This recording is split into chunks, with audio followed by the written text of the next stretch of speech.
My name is Nguyen, and I'm on the World Taekwondo Demonstration Team that recently won the Golden Buzzer at America's Got Talent. Welcome to The Vietnamese. I'm your host, Kenneth Nguyen.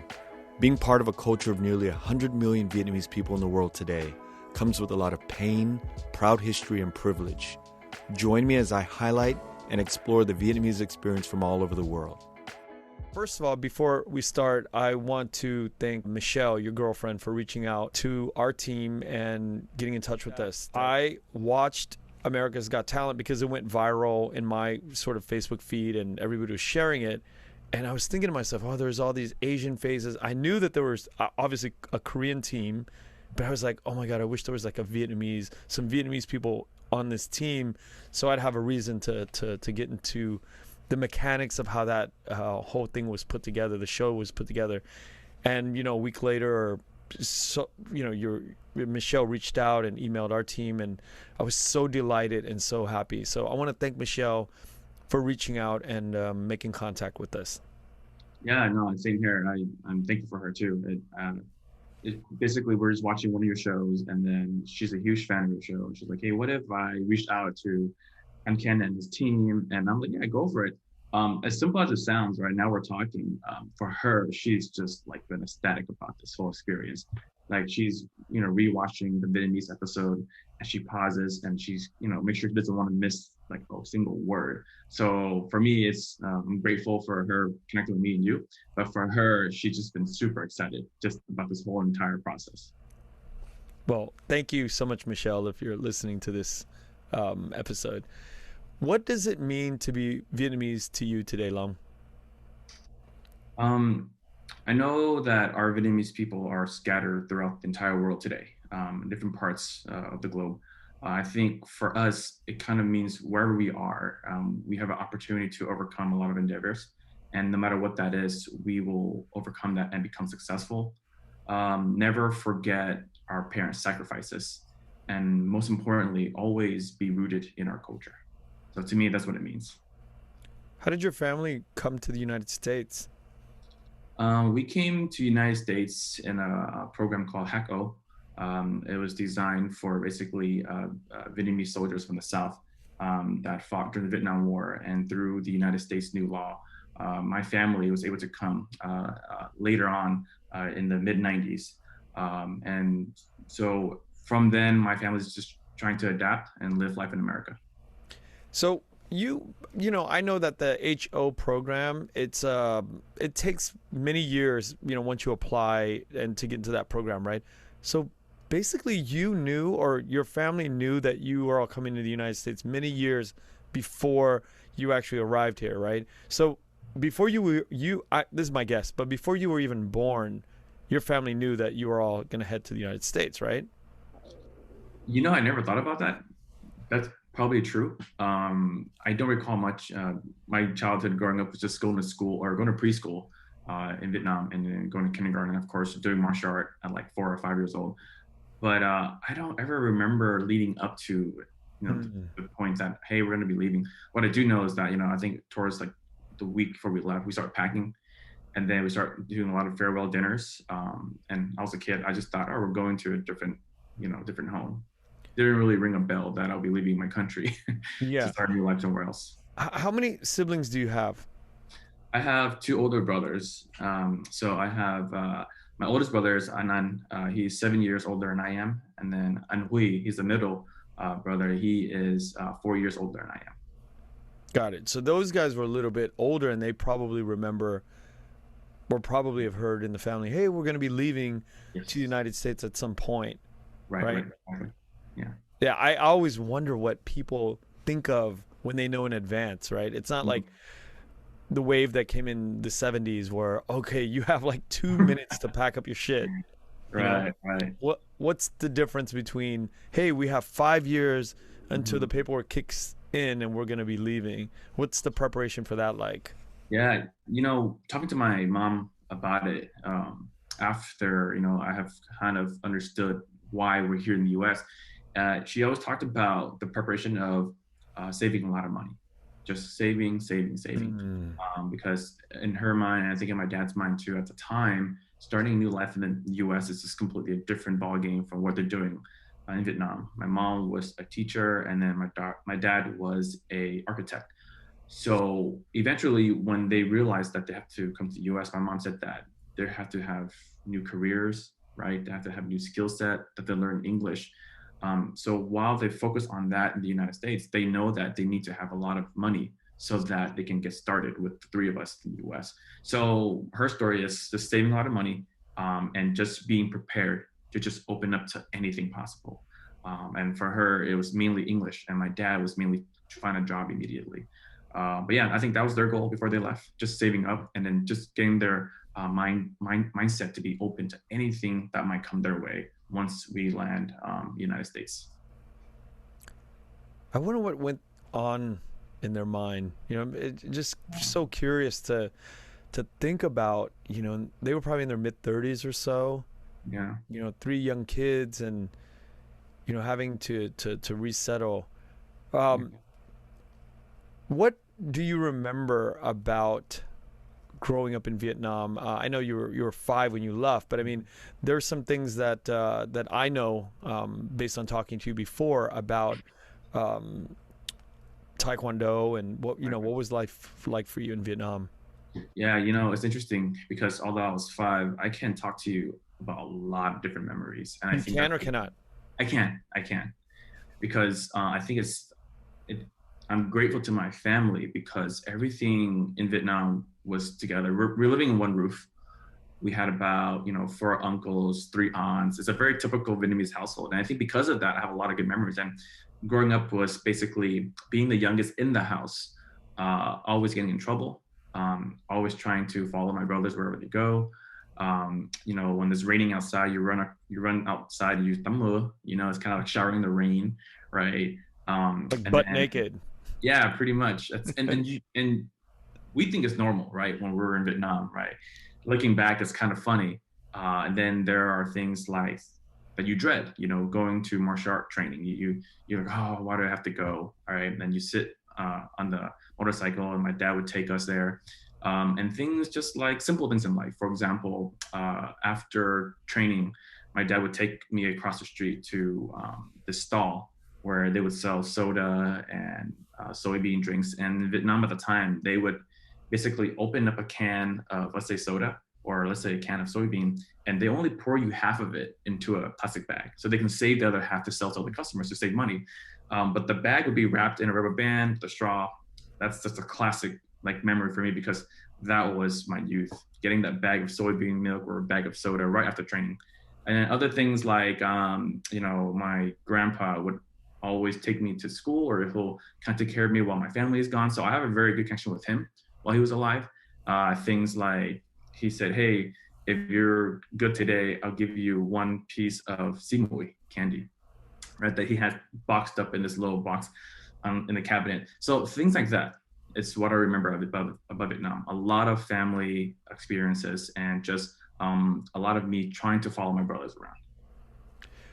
Why did your dad take you to Taekwondo? What inspired him to push you and your brothers, I assume, Right. all going Yeah, to yeah. Taekwondo? All of us actually. Yeah, my brother started first.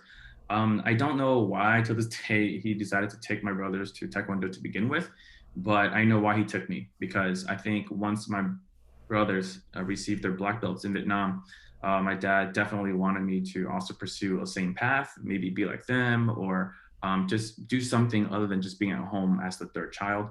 So that's how it started. My brother starting it first, then he eventually decided to enroll me into training. But man, I never liked it. It was just one of those things where, you're a kid, and you gotta wear a uniform. Like when you're a Yeah. kid, I just want to wear my shorts, my t-shirt, and run around in circles and have fun with my friends. But yeah, it was not something that I liked at the point. I was very young. And there's a point where before we left the United States, he said, hey, let's take a picture of you training. And man, I hated that day. It was so hot. And he took a camera out and he had me do a lot of kicks with the master, and I just couldn't get it right. And I remember in my head, like, man, it was so hot. Like, Dad, I'm not getting this right. Can I just go home and get my soybean, milk and call it a day? But after many iterations, there was one picture till this day that we have.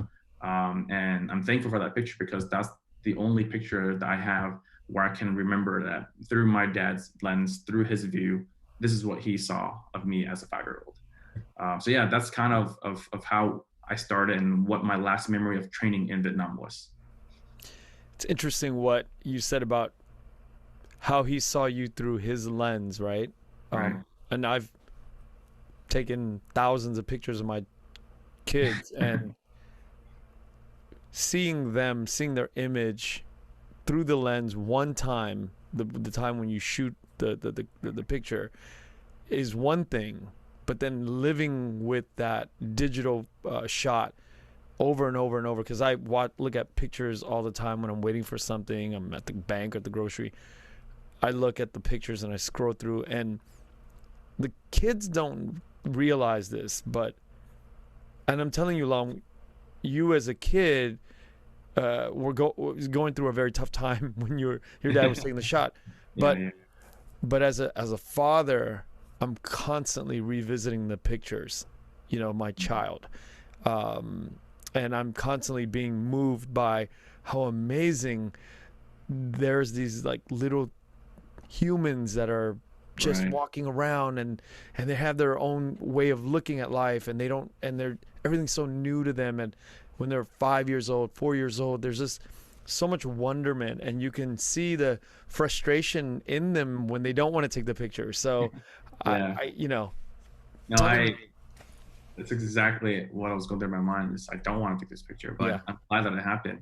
And I think, and Ken, please continue to do that with your kids. They'll realize it someday.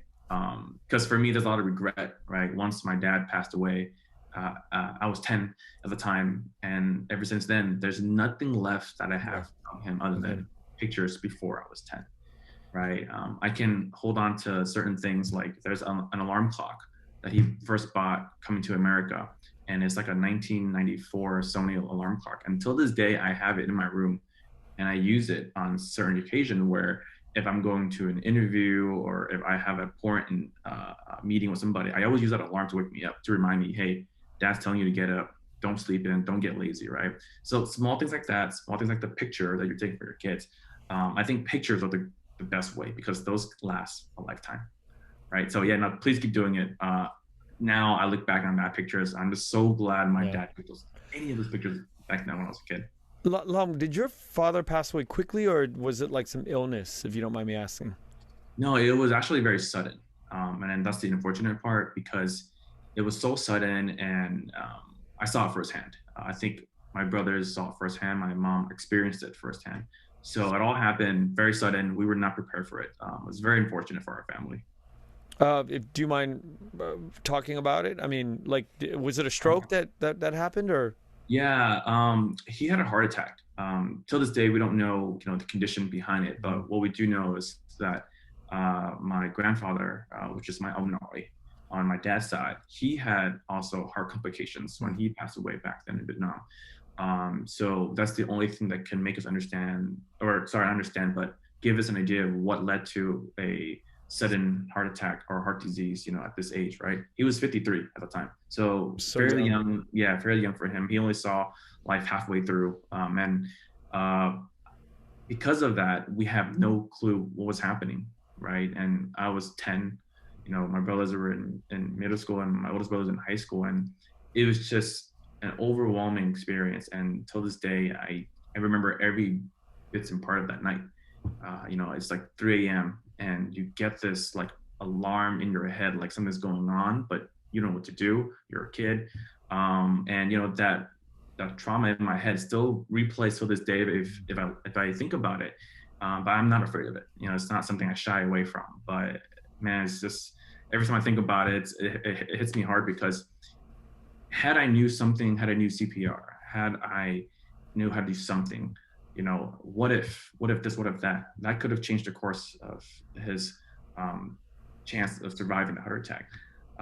But yeah, it was one of those experiences where it just so quick, so quick. Yeah, I asked you because I often wonder how death in our family affects the way our life trajectory, goes, right? Right. There's like 1 degree off on something will bring your life in a totally different, it'll Wow. spin it off in a completely different trajectory. And sometimes I feel like the way our parents die, or if it's a slow death like cancer, you have more time to prepare. Heart Right. attacks or strokes are just sometimes just so sudden, and it leaves Right. the existing family. I lost my father as well, and I feel like, well, I was a lot older than you, but when you're 10, it Mhm. leaves this sort of remnant. I'm guessing that it leaves this remnant of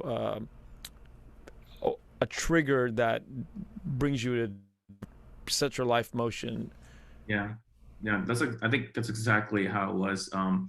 And it's looking back, I don't think I ever really thought about my childhood. I always thought about how do we overcome this as a family? How do we make sure my mom was okay? And how do we make sure there's rice to eat for dinner? Right. Like that was my thought back then when I was 10, because I remember both my mom and dad did not have a job at the time. They were laid off because their company moved to Mexico. So they were laid off during that summer. And while we were trying to recover from all that, and this is 5 years after we moved to US. We're still in a small apartment. My dad eventually got a job as a custodian within my school district. So I was, as a kid, all thinking, oh wow, I might get to go to school with my dad someday. Like that was the excitement, right? Wow. And then he was training for about a week or so, and then he had a heart attack and he passed away. And man, like yeah, our life just upside down. My mom's still laid off. We're about to start school in literally 1 week.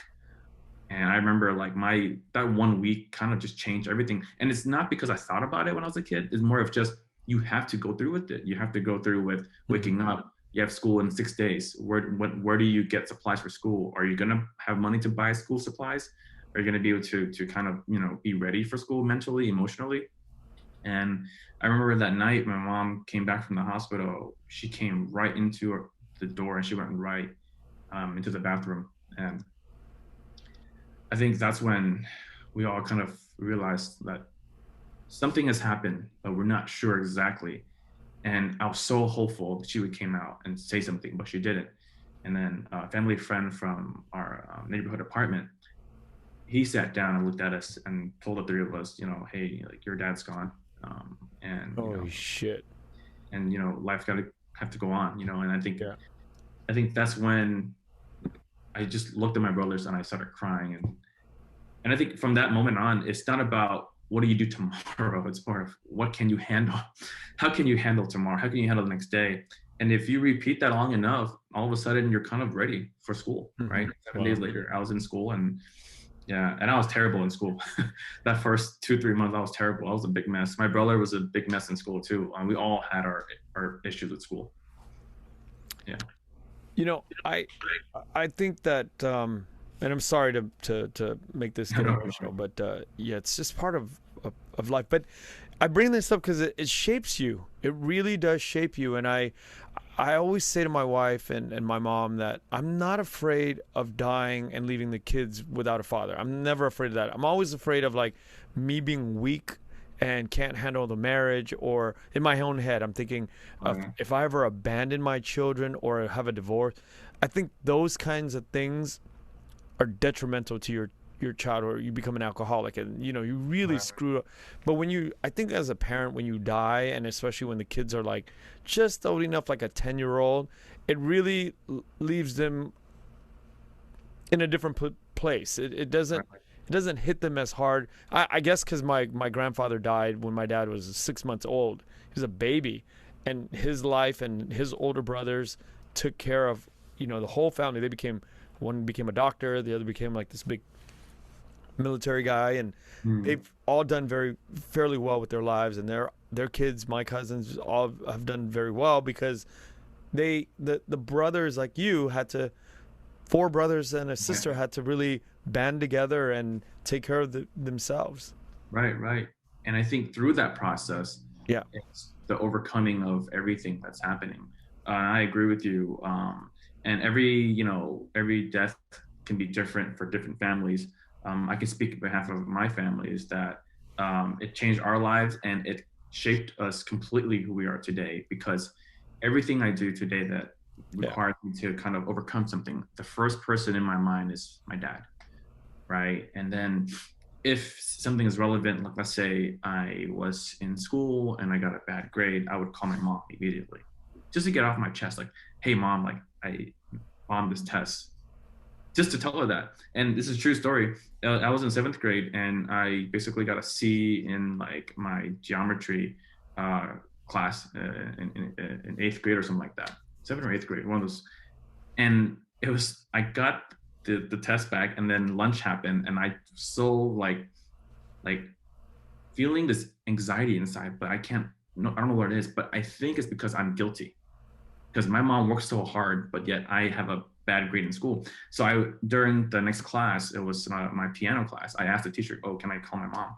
And I literally called my mom when she was at work. All right, and I called her. I said, "Like, hey, mom, I just got a bad score on my math test," and she just goes, "It's okay. How you feel?" I'm telling her I'm very sad right now, and I'm not a studious person. I'm not like a 4.0 where I get a C and I go crazy. No, I was an average like probably 3.0, 3.3 student back in middle school. It was just this one letter, just letter grade got me going. And I think that guilt inside me is what kind of drove me to kind of find success in my own way. Because, my dad's gone, my mom's working swing shift, and I'm in school not doing well. And I think that doesn't sit well with me. Yeah. I want to go back to your younger years. Do you have any clue why your father picked Taekwondo and not Shaolin or not, there's other martial arts in Vietnam. Right. Why Taekwondo? I think it's because it was the most popular sport at the time in Vietnam in terms of martial arts. Because up until the 90s, there were a lot of uh, Korean masters that would come from Korea to Vietnam to start Taekwondo as a business. And then they would have demonstrations from Korea for the athletes in Vietnam. And then eventually, Taekwondo became a sport that kids in Vietnam can enjoy, feeling empowered, right? It's a very simple sport to learn as a kid, but very hard to master when you're an adult. And in Vietnam, there is a community center called the Nhà Văn hóa Thiếu nhi, and it has all the sports. It had badminton, football, tennis, taekwondo, and a lot of other sports. And I think when my dad went to that facility, he realized, wow, there's a lot of things going on. And Taekwondo seems to be the one that kind of, I guess, attracted him because at the time, again, the sport was rising in Vietnam. Right. So I think he picked that because of that very reason. Got it. Got it. And do you ever think about other martial arts as you've been training in Taekwondo? Yeah, of course, of course. I think when you do any martial arts long enough, let's say for me, I've been doing Taekwondo for so long, eventually you're gonna have to come across of, wow, look at that martial art, or wow, look at that fight on UFC. And you start to reflect on your own sport, right? So that always is apparent for me. Even till now, I still think about other martial arts and what are their pros and cons and how can I learn from that as well. Yeah, but why did you choose to stick with Taekwondo and become so good at it? Yeah, I think it's because of the way that the pathway is built for USA Taekwondo, right? For example, in USA, you can make the national team, you can go compete at the World Championship, you can compete at the Pan American Championship, and then you go through this feeling of like, wow, I'm representing my country, right? But because you have to go through a lot just to represent your country, you don't have time to pick another martial art. You don't have time to think or try another martial art, right? You have to kind of fine tune your technique because the moment you get sidetracked, your opponent can beat you on the mat, right? So as a kid growing up, it's one because my dad was the person who introduced us to the sport. We don't want to give it up. We were thinking we have to continue this. If anything, we took a break after my dad passed away, but my older brothers and I, we just kind of thought about it. We really want to train again, and training has to be with the same sport because that's what my dad envisioned us to do. So for us, is deeply tied to my dad, right? And then eventually, as we grew older, it manifested into competitive martial arts. Now we have to compete in Taekwondo and represent the country. So our mind is always going to be Taekwondo, getting better at it, and and we do reflect with other martial arts is how can we use a certain component of the martial art and then add it to our own training to make ourselves better in Taekwondo. Because like I said, it's so competitive now. And the moment you take your foot off the gas pedal, a new person emerges and they take your spot. Okay, so the three of you are growing up. Your father passes away. You guys quit training for a little bit, then you get back on it, right? But I can imagine at the time there's three of you. Mm-hmm. Who's leading the charge to say, "Hey guys, let's go train"? I mean, and I find it impossible that all three of you at all times are like, "Okay, gung ho, let's go towards this vision." Who drove this machine, and who is like designing like the pathway here? Who led it? Yeah, it's a good question. We all knew that we have an interest and we all loved it, right? But of course, it costs money as well. And my mom was working swing shift from 3 p.m. to 11 p.m. every day after my dad passed away. And it, I think it's one day it's somebody that talks about it, another day somebody talks about it. I was the youngest, I probably didn't say much. I just kind of like, yeah, you want to go? I want to go. And next day, my oldest brother like, hey, I kind of want to train. Yeah, me too. You know, like I just want to be like them, right? I think it was my two older brothers that kind of, thought it was a good idea. But I think eventually my mom was the person who made the final decision, like, hey, you guys go train again. I'll make it work. I'll find a way to pay for it, And I think that started the conversation and slowly we got back into it. So I think it just took a while and it was one person to another, but then eventually my mom, she's basically the boss of the house, right? If she says you have to go to train, you have to go train. And yeah, so I think it was her that kind of allowed us to think that it's possible again. And I can't imagine everybody was like revving their engines, going, "Yeah, let's do this," and redlining your engines to do Taekwondo. I can't imagine. It's almost like going to church. Like, shit, Yep. you gotta like, nobody's really wanting to get it. But at some point, all of this changes because you can't arrive where you are today without this collective change. Right. When did that sort of happen? Yeah, I think for a while it was like that and we were just dreading it and we missed the sport so we came back to it, but then we forget how boring it gets when you just do repetitive training, right? And at that level we were very recreational, so it was just very like it was just very repetitive. It all changed when we started our own nonprofit team in 2004. We had a new like ambition, we have a new passion for the sport. We realized, wow, we just created something new and now we're kind of the leaders of this small group.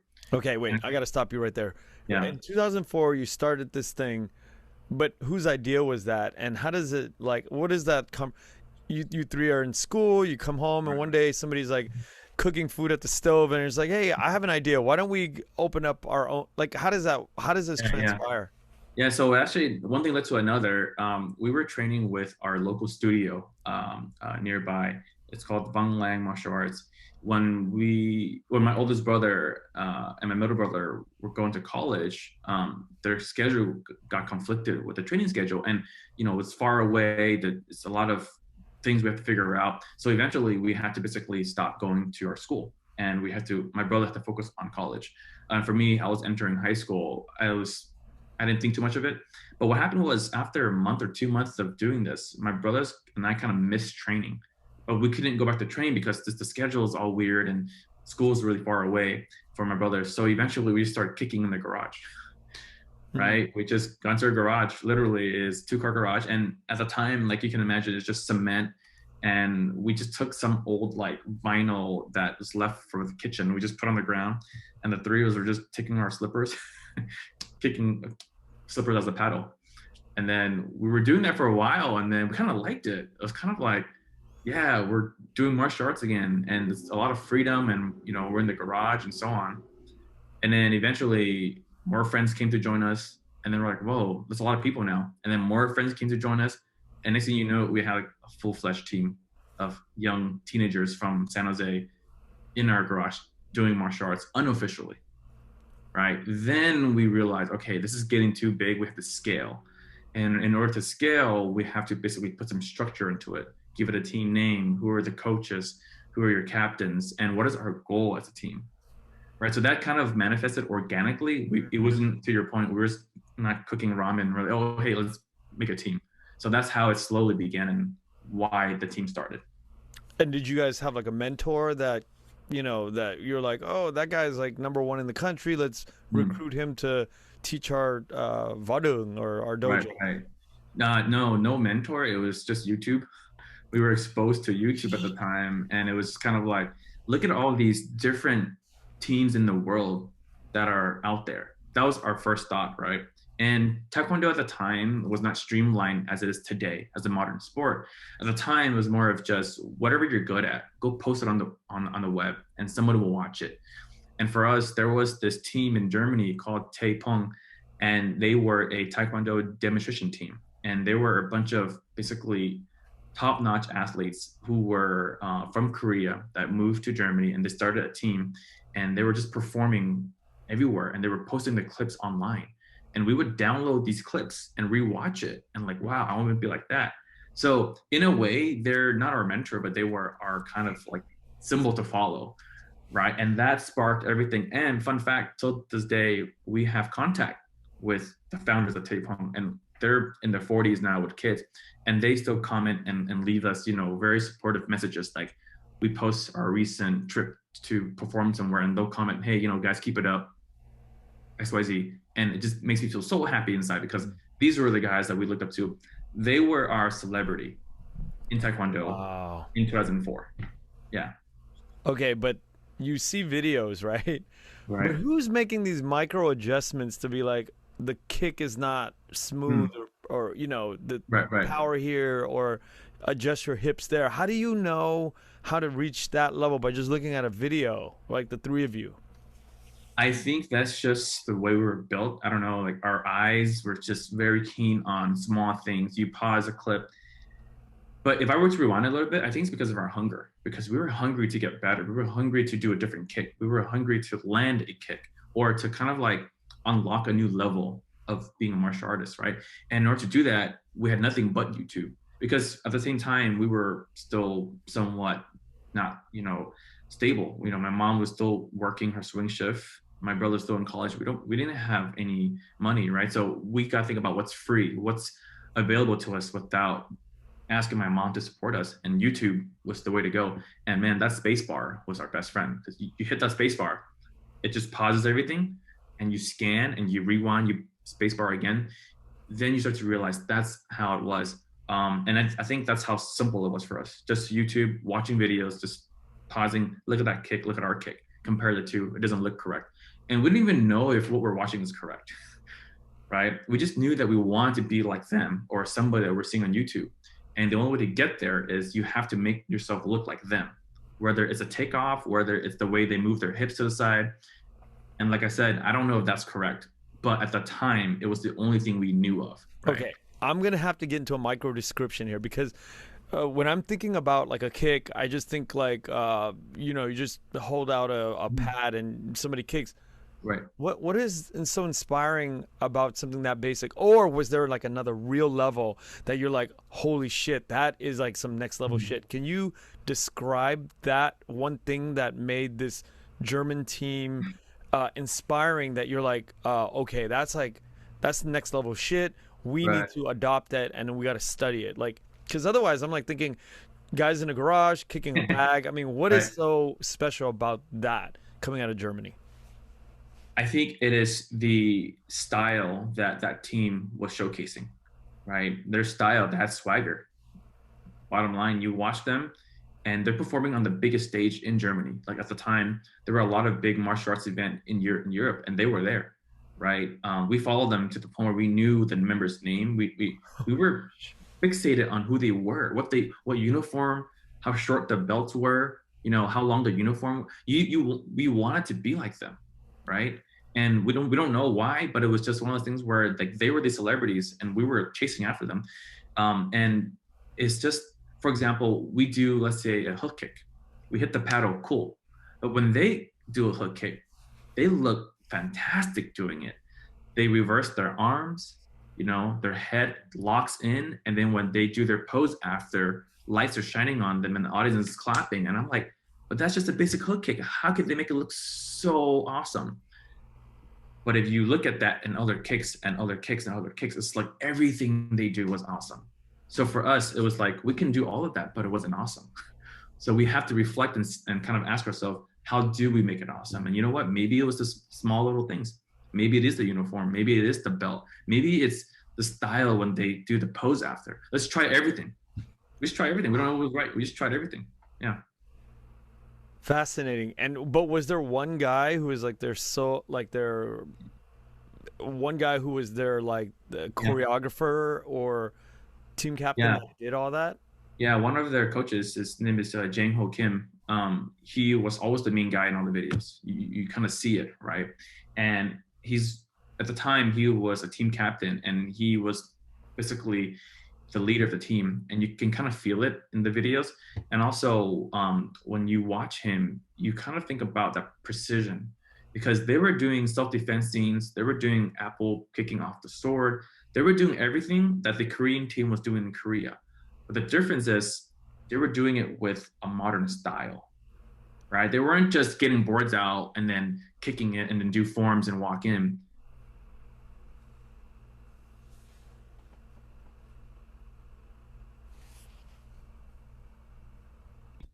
Yeah, when you watch,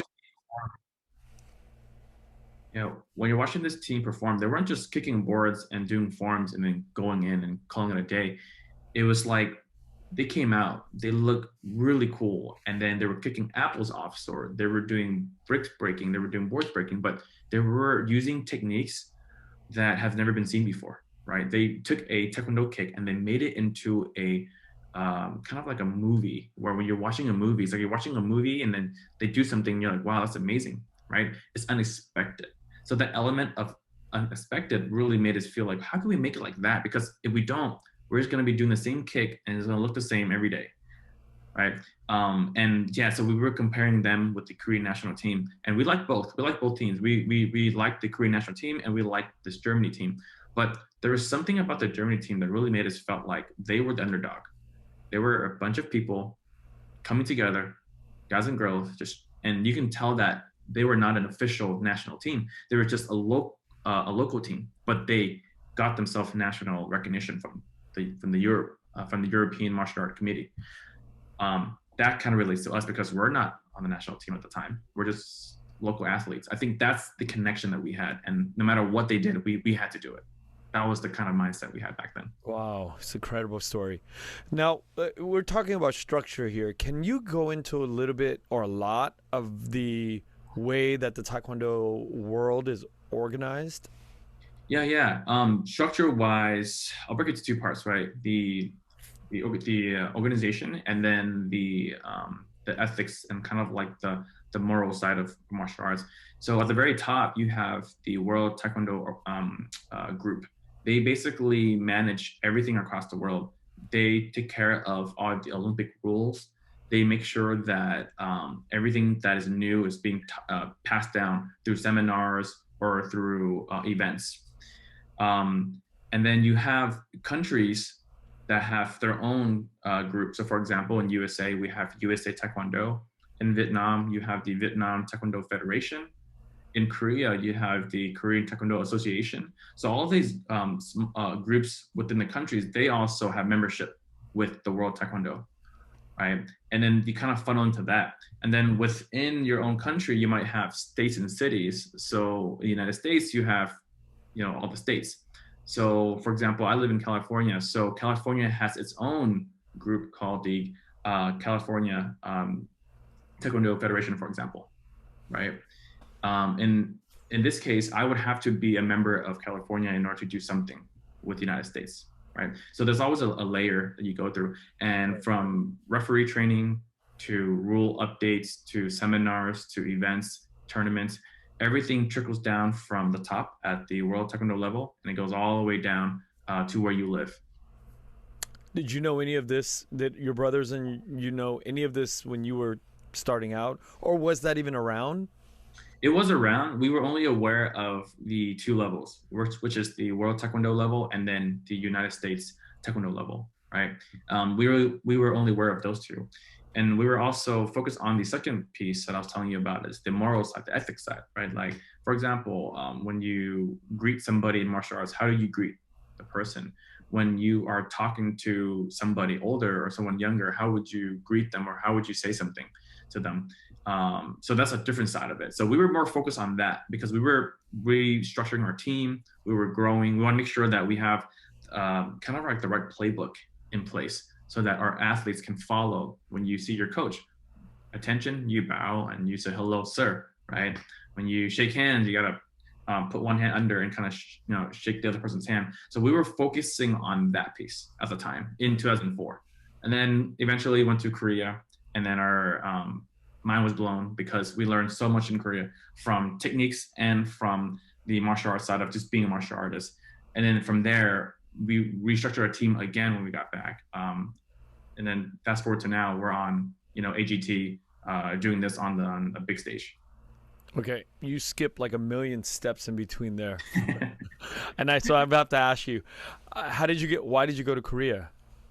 Yeah, we went to Korea because our team was invited to perform at this event called the International Taekwondo Festival in Southern California.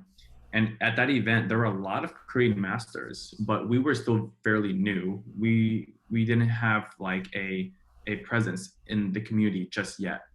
But after we performed, I think we wowed everybody. I think we were just lucky enough to have the right people watch us, because one of the person who was watching us, he was the president of the California United Taekwondo Association. He was the president of basically California for Taekwondo. And he walked up and said, hey, I want to work with you guys. Who's your coach? Who's your master? And that's when, my middle brother, people call him Coach Hui. Coach Hui steps up and he's like, oh, I'm the coach, sir. And they start talking. And then next thing you know it, he wanted to basically sponsor our team to go to Korea to train for a 10-day trip with his athletes that he has. So basically they took us who represented California, and he took other athletes who represent California, went to Korea, and we only had to pay for our airfare. But once we got there for 10 days, everything was taken care of, from lodging to meals to training. Everything you can think of. That 10 days was a life-changing experience because we saw this sport in a different light. It was just amazing. So yeah, so that's how we kind of started this next level of training. No longer just a small garage kicking paddles for fun. Now we're thinking, how do we get better? How do we travel to another country? And then when you get there, you have to adapt. And quickly we realized that we're so far behind in many ways, whether it's technique or just even our discipline. Why is it that you get to Korea and you felt differently about the sport? I mean, it's just a bunch of guys kicking bags, right? Or is it different than what you kind of witnessed here? To simply summarize it, for us, it was literally a bunch of athletes just getting better, kicking pads and just flipping around. You go to Korea, it is a way of life, like straight up a way of life. They do everything as if they wake up and breathe the sport.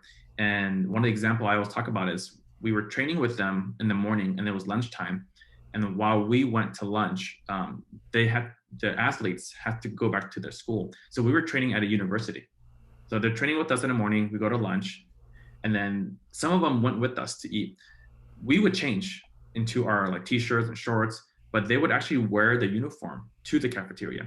And in our mind, we're thinking, oh, okay, they're probably lazy, they want to change. And after we ate lunch, they said, okay, I have to go to class and I'll see you in evening training. And I was like, wait, you're going to wear your uniform to class?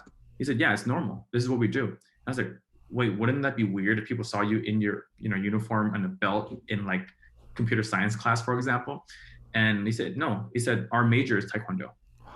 We major in this sport at our school. So it's very normal. And I'm like thinking, major in Taekwondo? Like, what do you, like, I start to think about what is going on. So then again, another like level unlocked in terms of knowledge. Now I'm like, this is a whole new world to me because I didn't know this existed at the time. And then you realize it's embedded in their way of life because they study this sport, they practice this sport. And even when they go eat and they sit in class, they're running around in the uniform. So can you imagine the uniform is all white. They don't want to get it dirty. So the entire day from morning to night, whatever they're doing, they're thinking about keeping my uniform clean. Like that itself is a way of life. It's a discipline, yeah. That itself is a discipline. Yeah. And it's very, very, interesting, but it was I had so much respect for my friend at the time, and ever since then, we try to learn what we could. Obviously, in life in the United States, it's a little bit different.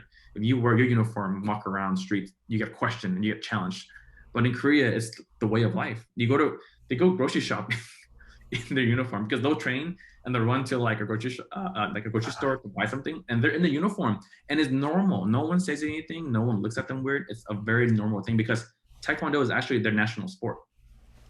So it's a very normal thing for them, but for us, it was a life-changing experience. I wonder how many other countries take their national sport to that level. Yeah, I don't know. You Right? know, I mean, or any other country that takes their martial arts to that level. yeah, I actually don't know. I know, you know, in China, you know, kung fu and wushu, you hear and you see stories of them training in a temple for years, and they live there. So you can kind of imagine that the highest level of training. In Korea, I witnessed it, you know, firsthand, and now it's normal. Now when I talk about it, it's very normal. Like, yeah, that's what it is. And if I go to Korea today, I'm expected to follow that same path, right? If I'm training with them, I don't think about changing my uniform after I go eat. I think about, hey, where are you going? If you're going right now, okay, I'll go with you, right? It's And kind no of change of normal. clothes. No, you just wear whatever you wear. And if they say, hey, we're eating dinner with the masters tonight, you know, do not touch your chopstick, do not drink or eat until they eat first, right? It's a very normal thing. So our first time in Korea with the masters is basically a big dinner, you know, like 30, 40 people. And you see a lot of American athletes, they just start taking their topic, they're eating, you know. And it's funny because we felt a different presence. Like some of us felt like something is not normal here, so we just observed. But some of the American athletes, they're a little bit younger, so they didn't know. They start eating, and then all of a sudden you see our friend come over, like he rushed over, looked like he was anxious and scared. He's like, don't touch, you know. And then all of a sudden we just kind of like, you know, everyone backed off and stood there and wait. And then the Korean master were joking with each other, laughing and talking. We're just sitting still, not doing a single thing. Once they started picking up their chopsticks to eat, or their you know, and drinking, then we were allowed to eat. Wow. So that level of respect, the seniority is definitely very, you know, apparent every day in their lives. Now that's us for one day with them. Can you imagine them like that with their coach every day? If their coach took them out to lunch or to dinner or whatever it is, that's the kind of protocol they have to follow. And it's not spoken. You just have to know it. It's very normal. Even today, till today, if I go to Korea and we meet, you know, older masters, it's very normal. But the cool thing is we brought that back to the States, actually. So our team now has a discipline. No matter where we go, no matter what we're doing, even if we're very relaxed, even if we're being fun with our team, the moment when food comes out, no one touches their food until the coaches and the masters touch their food, right? It's a way to show respect. Interesting. Yeah. In the Marine Corps, it's different. The privates eat before the officers. So the troops have to eat first, and then it works slowly up the chain. I see. Generals eats last. So the differently, and I guess that each world has its own set of rules. It reminds me of a Malcolm Gladwell wrote in one of his books, Outliers, and they were talking about this Korean phenomenon. So in the 90s, there was a series of plane crashes in Korea, and people were trying to figure out why these planes were going down at an extraordinary ratio. And like, you know, you get 1 out of a million flights crashing in the general population throughout the world, right? But in Korea, it was much higher. It was more like 2 planes went down, you know, in a matter of a year, and they kept happening for a few years, or the frequency was much higher. So they hired a team at Korean Airlines, I think, or something, to go in and check why this was happening. And it all had to do with the ranking system inside the cockpit. So if you were like a captain, the way you communicated to your juniors were, shit rose downhill. Respect from, the new pilot has to be up. That millisecond of the younger pilots having to address in a respectful way. I'll give you a very crude example. Hey, there's a mountain in 500 yards. They couldn't tell their captain that the captain was like, on course to like crash. So in that amount of time of saying, using all of the words of respect, they were losing micro milliseconds, and it was causing these planes to Wow, crash. So what they had to interesting. I do, can see that. Yeah. yeah, I mean, I'm hearing it now for the first time in the martial arts world, but I remember this story, Right. reading it in Outliers when I was reading it. So they had to. The way to remedy this was to change it all to English. So they had to learn, pilots have to go through Interesting. English training. So you throw out in Vietnamese we say bác or chú or cậu or, all of these Right. anh or am, throw all that shit out the window. Now it's you and me. Yeah. We go, you and me, sir, there's like, are approaching a mountain, we're going to crash. And it was very, you know, Right. you throw all that out the window Mm. because it gets in the way. But for something like Yeah. Taekwondo, Yeah. I can imagine the structure lends itself to higher performance training, perhaps. Yeah. Yeah. For sure. For sure. Because also when you're training, you don't always you don't always think about yourself sometimes. Sometimes training you start thinking about, you know, like for example, if I'm doing well, but my teammate's not doing well, then we have failed, right? Because the coach is training the team, but if the team is not successful at the end of the day, then the coach is not successful, right? So as athletes, sometimes we feel like, hey, we have to be better as a team as well because our coach is training the team so hard. So that's why at the universities, when we're training in Korea, you always sense a sense of teamwork first. You don't Mm. know who the superstar is. It's clearly a person that's the best, and there's clearly a group of athletes that are the best, but they never show it at least through their emotions, through their they don't show it. When they train, you see it. But all of a sudden, when it's a team related routine or a sequence, you can clearly tell they're scrambling to make everyone better, right? Those top athletes. And I think it's because they don't want their coach to feel that the coach did not do a good job training the team. So no one's in it for themselves. So just watching that and learning that from them, and that's teamwork. So we took back the discipline, we took back the teamwork, and then we took back the way of life to the best of our knowledge, and we brought it back from Korea to here. And it's interesting, you talked about in the Marines, is the reverse when you eat dinner or in a meal. Same thing with Boy Scouts. I've been in Boy Scouts for so long, right? And in Boy Scouts, I think Boy Scouts have a very similar, I guess, values as the military, the Marine Corps, and so on. Because in scouting, same thing. The young eat first, the elders eat later, Hmm. right? But here's reverse in martial arts.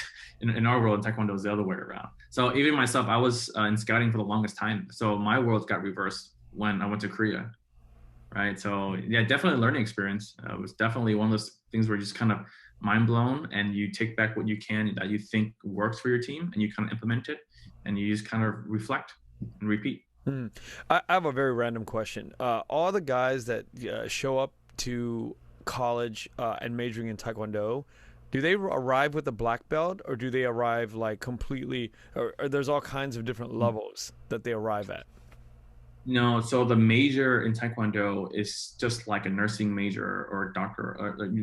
Or, for example, when you study to be a doctor, you have to have certain prerequisites, right? You have to be a black belt. You have to have some sort of national title on your under your belt. You have to win some events that were recent. You have to have enough ranking according to Oh, their see, you're system. not just walking off No. on a team and just Mhm. being like, I want to learn that. I want to study that professionally. I don't know. Like I'll give an example, or that's easy to understand. Like nursing program in California, you have to kind of apply. Once you're in the school, like let's say you go to college, you have to apply still to be a part of the nursing program. They check your GPA, they check your hours at the hospital. They look at different things, right? So over there, same thing. When you apply, they actually look at your letter of recommendation. They look at your past results in competition, what you're good Oh, at, right? And sometimes you apply for, let's say, to be on the sparring team for the university. They might say you're not good enough, but hey, you can be on the general team, right? And sometimes you gotta take it and work your way up. Like I had a friend on America's Got Talent. He applied to be on the forms team as part of the major for this school for the university. They rejected him, and oh, but hey, how about you join the demonstration team instead? And at the time, demonstration is a bit lower when it comes to forms and sparring. Forms and sparring is very popular in Korea, so they're at the top too. So my friend was kind of sad, but he said he's glad that it happened because look at him now. He's performing on America's Got Talent through demonstration, right? So it's interesting how life works for him. But just to give you an idea of how they rank, the certain discipline, and you have to apply. And there's trials. They call it exam day, where all the high school students show up to that university that they wanted to apply for, and you're given it a little number, and you just do a bunch of drills for the whole day, and you have proctors just looking at the numbers, and you're just a number. They say, our number 6 looks good today. Oh, number 5, stamina is terrible. He's off, and that's how they filter the group. And then after a week of doing this, then they kind of like college entrance exam. Here's the people who made it to college. Wow. Yeah. Now, do you cross train in other sports in your training? Recently, no. In the past, maybe yes. In the past, we cross trained with Vo Vietnam. We have a lot of good Vo Vietnam friends that are in the Bay Area. Back then, we did. But ever since the pathway for United States Taekwondo to kind of funnel through the World Championship, training is becoming more demanding and more crucial for us. So we don't have the freedom to invest in a different type of sport just for a day or two. It's very hard because it's all about being perfect, but perfect is kind of impossible, right? It's hard to be perfect. So to perfect the technique, you have to just be so focused in your discipline. Right. So it's hard for us to cross train, but in the past we have cross trained with Vietnam. But nowadays it's very common for a team to cross train with other teams. So it might not be a different sport or different martial arts, but we do cross train with different martial arts team. And especially during this pandemic, it's very interesting. You cannot cross train physically. So what do? We get our friends from Korea and we cross train with them virtually through Zoom. And it's actually really cool. God, right? Wow. It's actually a very common thing during the pandemic. Everybody was doing this.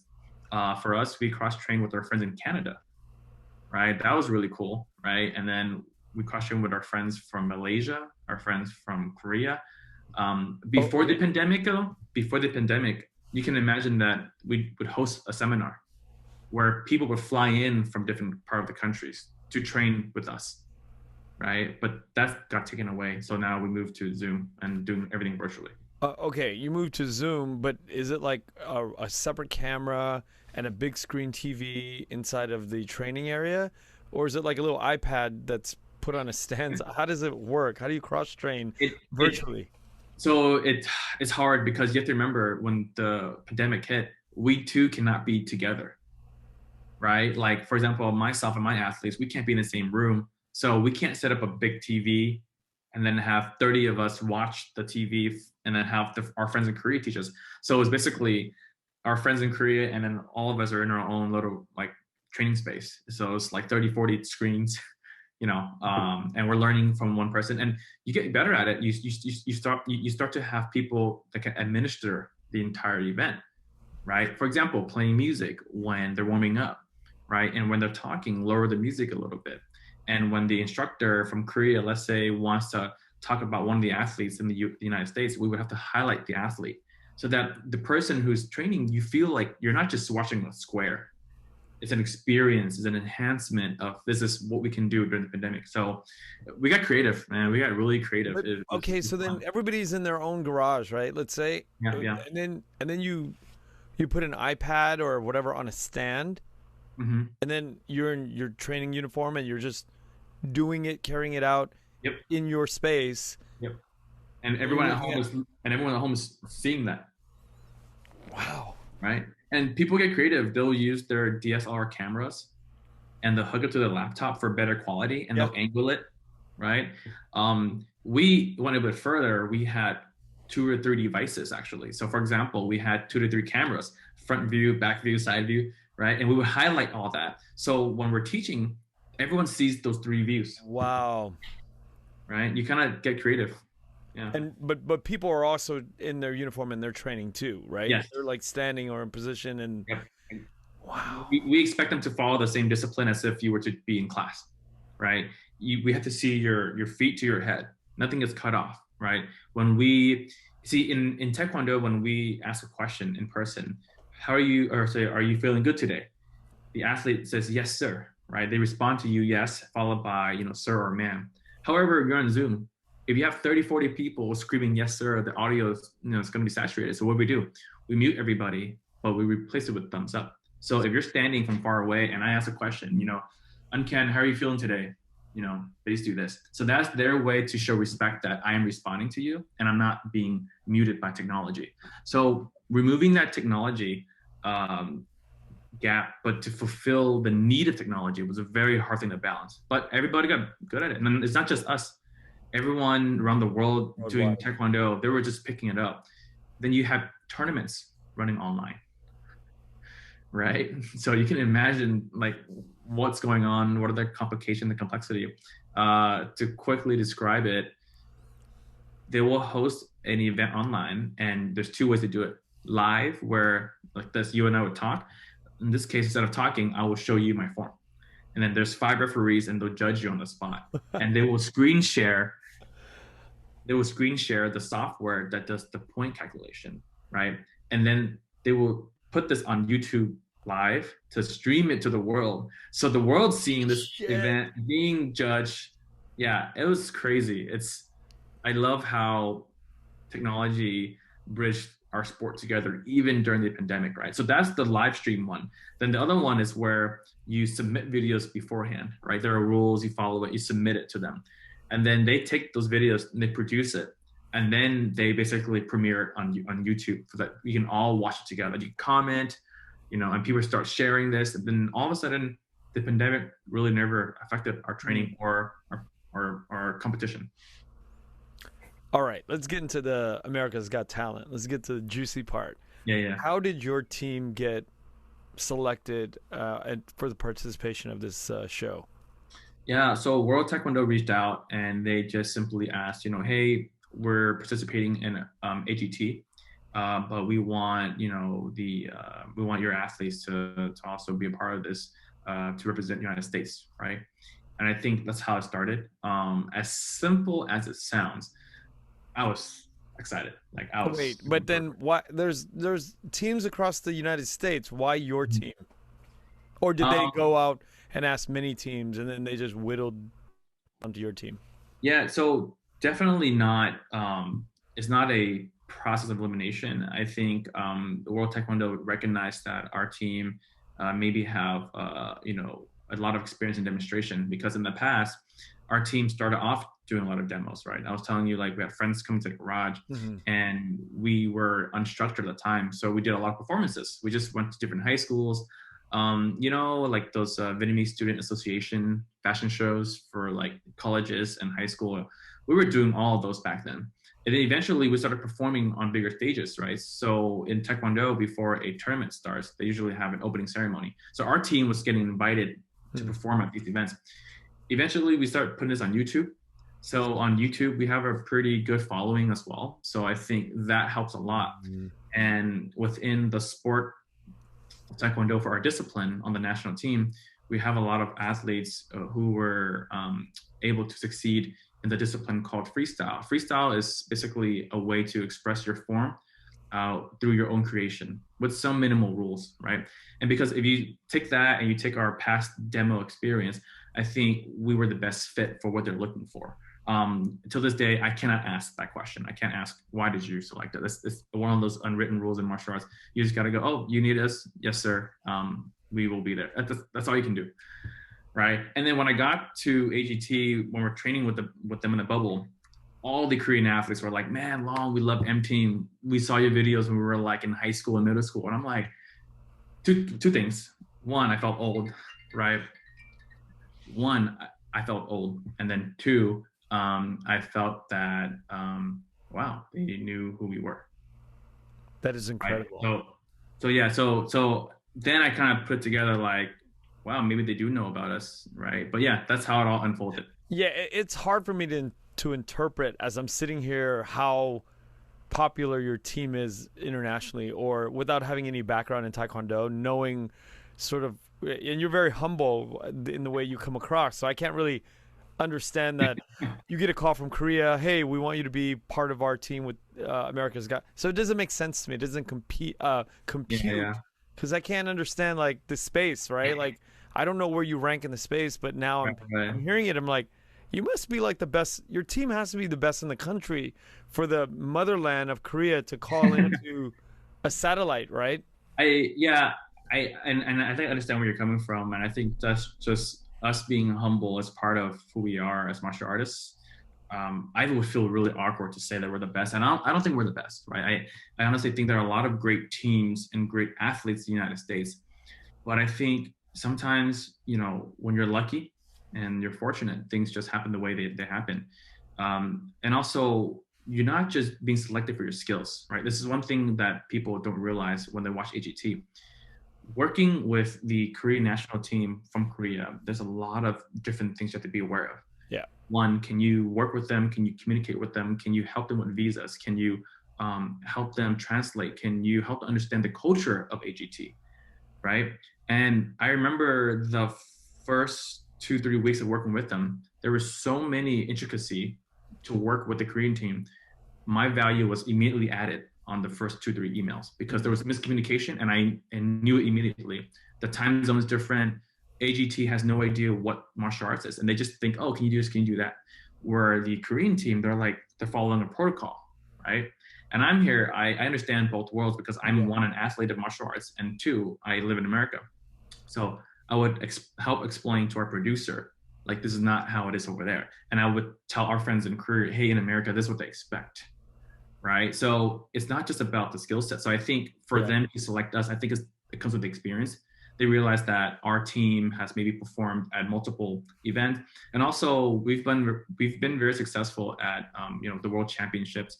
Our athletes does well, our team does well. My brothers and I were also coaches we're part of the coaching staff on the national team for USA.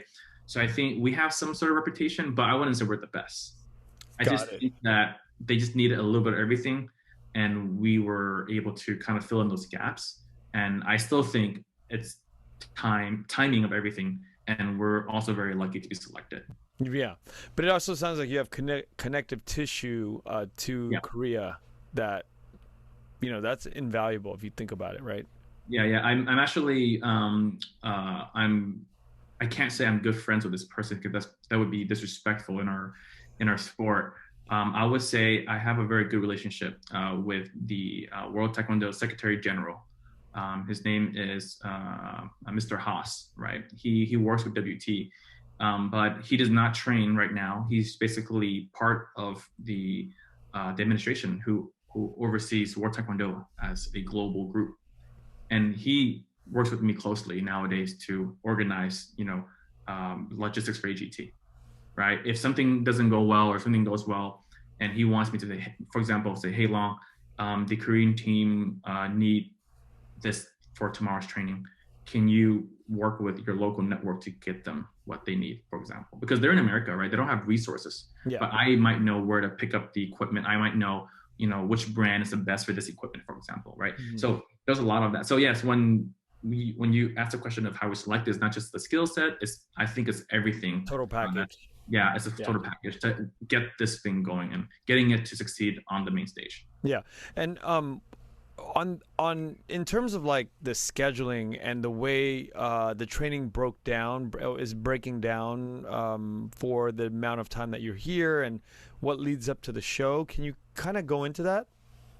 Yeah, so we worked together through Zoom first for the first 2 months, via emails first, and then Zoom meetings. And the meetings was basically myself, the Secretary General, Mr. Haas, and then you have the World Taekwondo head coaches.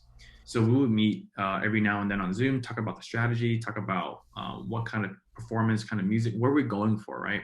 And then they will send us videos to learn. So every week I had to share videos from the Korea team with my athletes here in the United States. And we would record ourselves and then resend it back to Green team, right? They give us feedback, and then same thing, just repeat the process until we feel comfortable with it, until they think it's okay. And then for them, they have to quarantine in their hotel for 10 days because that's the law at the time for people arriving in California. So they were there for 10 days. Imagine they can't leave their hotel room. Food was being brought to their rooms. Wow. And they were telling me horror stories. They were basically eating turkey sandwiches every day with chips, and, these are Asians in America. They still want some sort of Asian food, eventually, right? So anyways, you hear that story. And then when I arrived, we were quarantined for 3 days. And we were all vaccinated, but they were not. Then we have our own little bubble, and we had 4 days to train with each other until the show. And training and stuff was not easy because I work full time, Yeah. and then my athletes work full time, and then some of my athletes were in school. So we were basically working remotely on our laptop in our hotel, right? So we were doing that from morning to evening, and then we would train from evening to night. So the Korean coach actually gave us that flexibility, and I'm so very grateful to him to this day, because we were able to balance both, right? So that's what we kind of went through to get ready for the event, and that's kind of how it unfolded. Yeah. With the video stuff where you would record yourself and then you would shoot it back to them, and then they would make critiques. I mean, what are they critiquing? Oh, like, hey, you're too slow, do it again.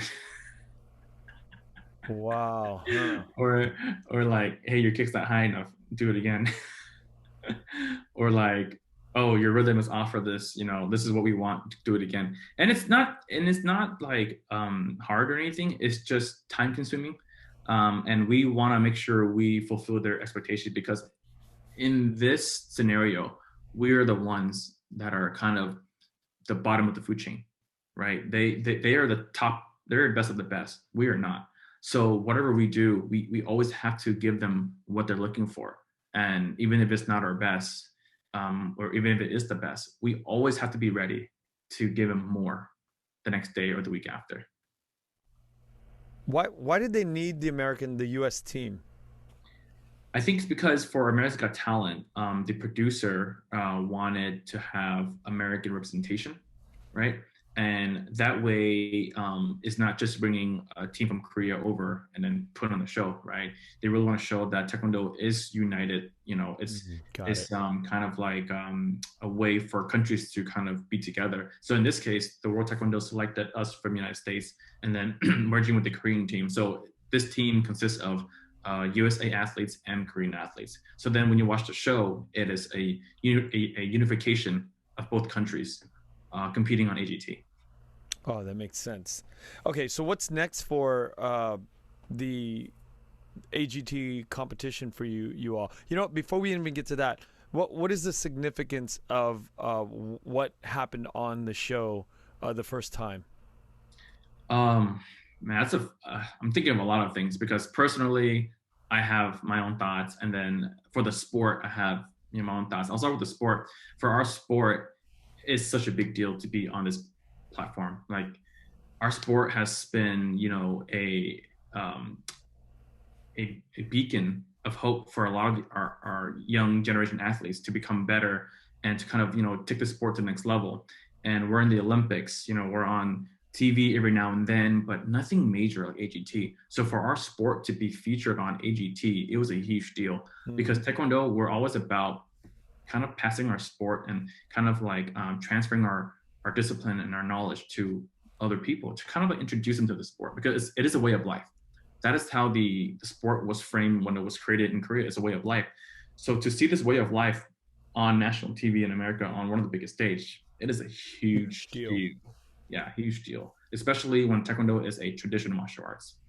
Personally, for me, it was another life-changing experience because of the people that I met, the experience that we kind of gone through during the event. And I talked about this in the previous Vietnamese episode, but one of my friend had basically the 2 metal sticks in his knee. He was basically a beast, right? And he was doing this backflip drill because the coach was not happy, and he was hurt. I know he was hurt because I myself too had knee surgery. So I know what our limits are, but he never stopped. The coach says, I don't like that, go do it again. You kick too slow, do it again. He never even show a sign that he's hurt. So after I talked to him, I'm like, hey, why did you just tell the coach you were hurt? No, I can't do that. That's not the right way, to go about it. And later on, I realized he had knee surgery 2 years ago, and he has two metal sticks in his right knee, the same knee that he jumps off and lands on. That to me was another experience where I was like, you know what? I have so much to learn. I'm not even done learning.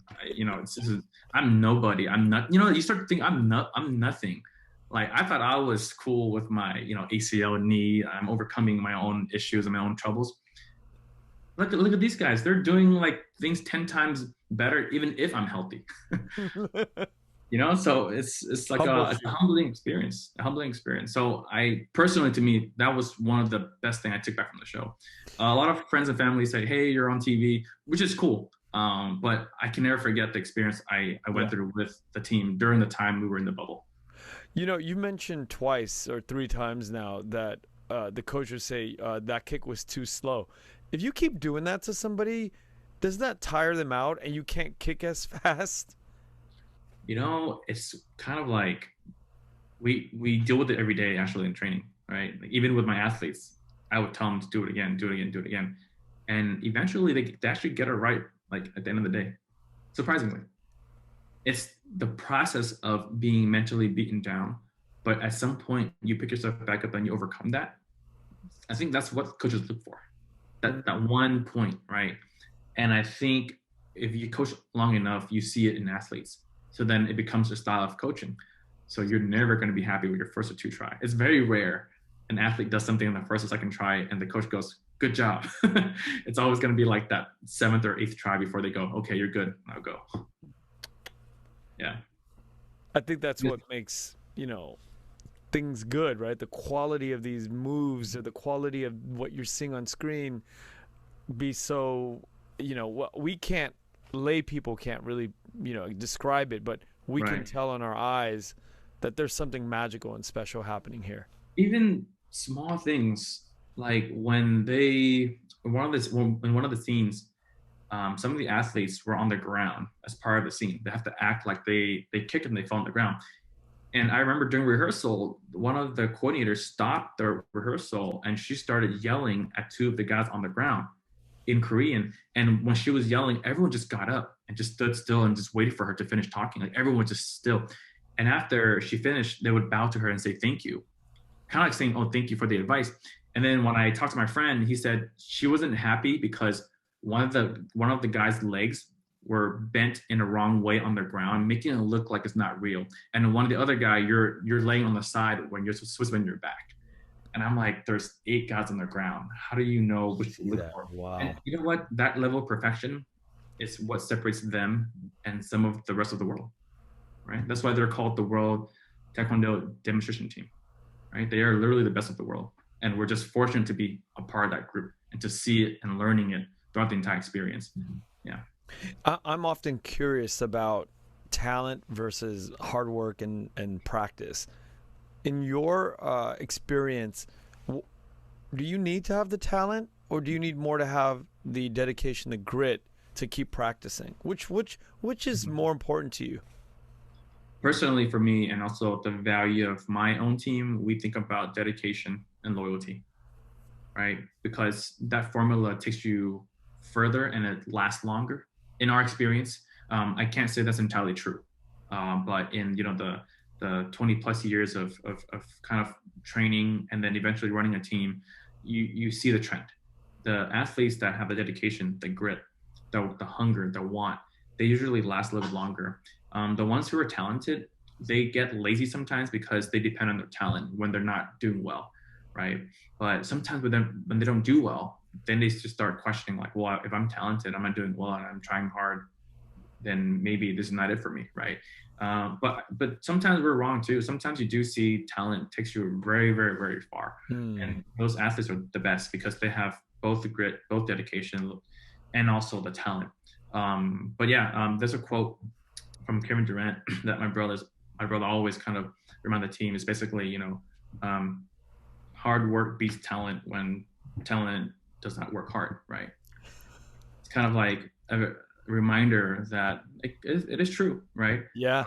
Yeah. So for us, we look for that more. We look for dedication. We look for that grit, and we look for that loyalty, because you need time to always develop something great, and time requires a lot of, like different experiences, events, ups and downs. But if you're talented and you shoot to the stars on day one or day two, we cannot teach that athlete, the process, right? So yeah, we prefer that on any given day. Right. That makes sense. What's next for AGT and your team? So my team is actually going to Texas in a few weeks for the U.S. National Championship. It's a big event for all of the athletes in the United States to come together to compete for the national title. And then immediately after the nationals, 4 or 5 days later, 8 of us from my team will have to fly to Hollywood to compete in the next live rounds of AGT. Wow.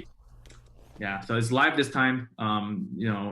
It's one shot, and everyone's going to be voting from at home.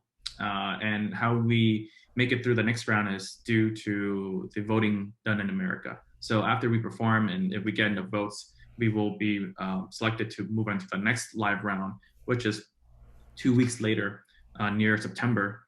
And again, if we get voted into the finals, which is in mid-September, then we will compete with a third routine in the finals of September. So it's going to be 1 month in Hollywood if we go from beginning to the end. Are you nervous? I'm not nervous about AGT. I'm more nervous about the Korean coach working with us during that time. Why? You think of them first, right? You as athletes, we think of our skills. How do we hold ourselves accountable to meet their expectation? Because our sport comes first before the camera and the lights, right? If we do well here, this will come, right? That's why I always remind our athletes, like, don't worry about the medal, don't worry about the title. If you work hard enough, your work will pay off, right? And you can celebrate later. But if you chase the medal and you chase the lights only, you might miss out on this process. So yeah, I'm more nervous about working with a Korean coach, because the last time I was there, that 1 week that we had, I was the oldest in the group. I'm 32 years old, and everyone was averaging 23, 24. So whatever I did was being compared to them. And you can tell the Korean coach always makes the effort to come over and tell me, hey, you have to do it like this. He never says, like, I know you're old, I know it's hard for you. He doesn't care about that, right? He just goes up to you and say, hey, do you see that kid? Okay, go make it like that. Or he'll tell me, like, hey, earlier in the video, you were doing this. I need you to do this. And you cannot say anything other than, yes, sir. And you bow and say, thank you. That's it. So I'm more nervous about that process. Right. And imagine a month of that, right? Like, my body's going to be beaten up every day for a month. And being the oldest in the group is very hard, because my body's a lot slower than them. Even when we're warming up, you can't just step out of it. You can't just be like, oh, hey, can I take a break? You can't do that. So yeah, I'm more nervous about that. Yeah.